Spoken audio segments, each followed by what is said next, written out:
Hello' everyone, good morning. কি খবৰ আপোনালোকৰ? মই কণমণিয়ে স্বাগতম জনাইছোঁ মোৰ নতুন আন এটি ব্লগ ভিডিঅ'লৈ। হয়, আপোনালোকে চাই আছে মোৰ ব্লগ ভিডিঅ'। ৰাতিপুৱাৰ পৰা মই কাপোৰ ধুই আছোঁ বন্ধুসকল। গাটো বহুতেই বেয়া আছিলে। এসপ্তাহ হ'ল মোৰ মাথাটো ঠিক নাথাকে, মূৰটো খালি ঘূৰাই থাকে। তো ডক্টৰ দেখুৱাৰ পিছত ডক্টৰে ক'লে ব্লাড গাত নাই, তথাপি নিজৰ কামটো নিজে কৰি খাবই লাগিব বন্ধুসকল, উপায় নাই। কাৰণ এদিন দুদিন মানুহে কৰি দিব, তাৰপিছত নিজৰ কাম নিজেই কৰি খাব লাগিব বন্ধুসকল, উপায় নাই।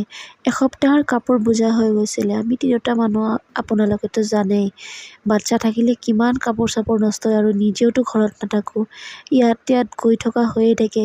আজি আৰ্ট কৰিব যাওঁ, কালি ৱাল পেইণ্টিং কৰিব যাওঁ।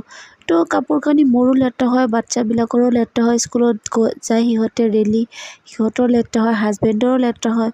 কিন্তু মই মানে ধুব লগা সময়খিনি নাপাওঁ, আৰু গাটো বেয়া থাকিলেতো এলেহুৱা লাগে। মূৰটো যদি ঠিক ৰাখিব নোৱাৰে তেনেহ'লেতো অট'মেটিকেই বেয়া লাগে।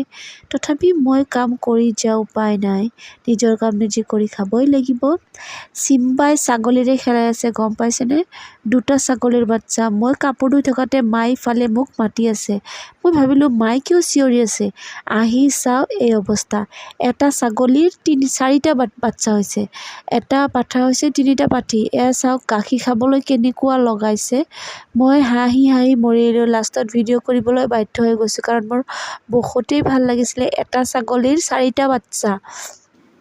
তাৰপিছত হাজবেণ্ডে কচু কিনি পঠাই দিলে, শুকান মাছৰ ইলিচ মাছ পঠাই দিলে, শুকান ইলিচ মাছ, আৰু ভাতকেৰেলা কেইটামান পঠাই দিছে। কিন্তু কচুটো ইমান ডাঙৰ দিছিলে, মই ধৰিবই নোৱাৰোঁ, কাটাটো দূৰৰে কথা। চাওকচোন কিমান কষ্ট লাগিছে মোৰ।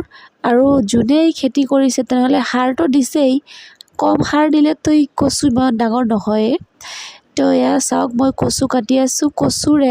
মোৰ হাজবেণ্ডে এই কচুৰে ইলিচ মাছ ভজা, ইলিচ মাছৰ শুকান মাছ তাৰমানে ভজা খাই বহুত ভাল পায়। আৰু মই আগতে ৰান্ধিব জনা নাছিলোঁ যে কেনেকৈ ৰান্ধে। পিছত মোৰ শাশুড়ী মায়ে মোক শিকাই দিছে যে আগতে কুটি ল'ব লাগে, তাৰপিছত মাছখিনি ভিজাই থৈ ভালদৰে মাছ ভাজি, কচু ভাজি একেলগত বনাব লাগে। তো মই এটা বস্তু ভাবিলোঁ যে মাৰ পেটৰ ভিতৰৰ পৰাতো সকলোৱে শিকি নাহে, মই লাহে লাহে কিজানি শিকি যাম, ৰান্ধা বাঢ়া চব শিকি যাম। কিন্তু কচু কাটাৰ আগতে ইমান ভয় লাগিছিলে। আগতে কচু কাটিম কেনেকৈ, মই চিন্তাত বচা নাই, ইমান খজুৱাইছে ন। এইটো সঁচা কথা। এই কচু কটাৰ সময়তো মোৰ বহুত খজুৱাইছে, হাত ফুলি গৈছিলে। কাৰণ মোৰ ঘৰত যদি কচু আনে তেনেহ'লে মই মোৰ শাশুড়ী মাকে কওঁ যে মোৰ কচু কাটি দিয়া, বা যদি সৰু সৰু মাছ আনে শাশুড়ী মাকে কওঁ যে তুমি মোক মাছ কাটি দিয়া বা কচু কাটি দিয়া, কাৰণ মোৰ সময় লাগে। আৰু মাছ কাটিলে সময় লাগে, কিন্তু কচু কাটিলে যে খজুৱাই মই জানো। তো মাক কৈছোঁ, মা তুমি মোক কচু কাটি দিয়া। তো দিছে। আজি মা নাই, মা গৈছিলে মাৰ মাকৰ ঘৰত, মানে মোৰ আইতাহঁতৰ ঘৰত, মামাহঁতৰ ঘৰত কৈছে মায়ে। তো যোৱাতে আকৌ কি কৰিম, এতিয়া উপায় নাই, মই নিজে কাটিব লগা হ'ল। কেতিয়াবা এনেকুৱা হয়, মানে ইচ্ছা নগ'লেও কাটিব লগা হয়। তো এয়া কচু কাটি আছোঁ, আৰু কচু কাটি আছোঁ, খজুৱাই আছোঁ, কেনেকুৱা যে লাগি আছে মইহে জানি আছোঁ বন্ধুসকল। হাত তাত চেচ হৈ গৈছে। আৰু কি হৈছে জানে, কচু কাটি থকাৰ সময়তে পানী আহিলে। তো পাইপৰ পানীবিলাক মই ফ্ৰিজত থ'বলৈ দৌৰি ফ্ৰিজৰ পৰা বটলবিলাক ওলালোঁ, আৰু ভাবিলোঁ যে আগতে পানীকেইটা ভৰাই লওঁ, নহ'লে আকৌ বাবুহঁতো স্কুলত গৈছে, ঘৰত নাই। মই এয়া পানী ভৰাই আছোঁ আপোনালোকৰ সন্মুখত। এইকেইটা বটল মই অৰ্ডাৰ কৰি আনিছিলোঁ, আপোনালোকক মই দেখাইছোঁ, যোৱা এটা ব্লগ ভিডিঅ'ত দেখাইছোঁ। মই কেইটামান বটল অৰ্ডাৰ কৰিছিলোঁ, 10টা। আপোনালোকৰ কেনেকুৱা লাগিছে কমেণ্টত জনাব। কিন্তু বটলকেইটা মোৰ কিন্তু বহুত ভাল লাগিছে, কাৰণ ডায়মণ্ড শ্বেপ আছে, আৰু বটলৰ মুখাটো গল্ডেন কালাৰৰ এটা চেক আছে। তো বহুত ভাল লাগিছিলে।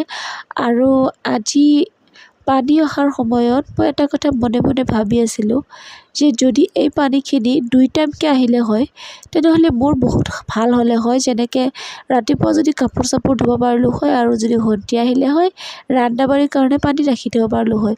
তো কিন্তু আমাৰ ইয়াতে এটাইমে পানী দিয়ে। আপোনালোকৰ তাত কিমান সময় পানী দিয়ে বন্ধুসকল কমেণ্টত জনাব কিন্তু। আৰু মোৰ এটাকৈ বটল বুজাই হৈ গ'ল, অকণমান আছে।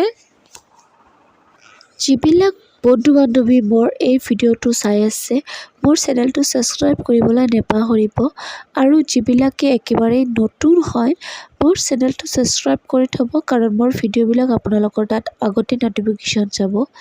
তো বন্ধু আজিলৈ ইমানতে সামৰিলোঁ। ভিডিঅ'টো সম্পূৰ্ণৰূপে চাবলৈ আপোনালোকক ধন্যবাদ জনাইছোঁ আৰু মোৰ ভিডিঅ' চাই থাকিবলৈ নেপাহৰিব। মই চেষ্টা কৰিম আপোনালোকৰ মাজত ভাল ভাল ব্লগ ভিডিঅ' আনিবলৈ। আজিলৈ ইমানতে সামৰিলোঁ। Bye bye.